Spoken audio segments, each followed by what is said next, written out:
ভিডিওটা কি ভারতে করেছিলেন না দুবাইয়ে বসে? ইনকিলাব মঞ্চের আহ্বায়ক ওসমান হাদি হত্যাকাণ্ডে গ্রেপ্তার দুই প্রধান অভিযুক্ত ফয়সাল করিম মাসুদ ও আলমগীর হোসেনকে 12 দিনের বিচার বিভাগীয় হেফাজতে পাঠিয়েছে ভারতের আদালত। রোববার বিধাননগর মহকুমা আদালতে তোলা হলে বিচারক এই নির্দেশ দেন।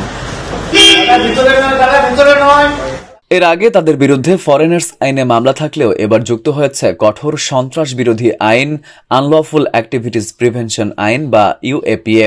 এই আইনের 16 ও 18 ধারায় দোষী প্রমাণিত হলে হতে পারে সর্বোচ্চ শাস্তি।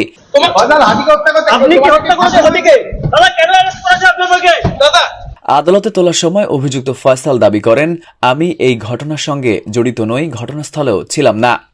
আমি এই কাজই করি, এই ধরনের কোনো কাজে আমি ছিলাম না। ছিলে না? নো। হ্যাঁ? তুমি আসান হয়েছে? নো, আমি এই কাজই করি, এই ধরনের কোনো কাজে আমি ছিলাম না। গত 7 মার্চ পশ্চিমবঙ্গের বনগাঁ এলাকা থেকে সীমান্ত পেরিয়ে পালানোর সময় তাদের গ্রেপ্তার করে স্পেশাল টাস্ক ফোর্স। তারা কয়েক মাস ধরে ভারতে আত্মগোপনে ছিল বলে জানা গেছে।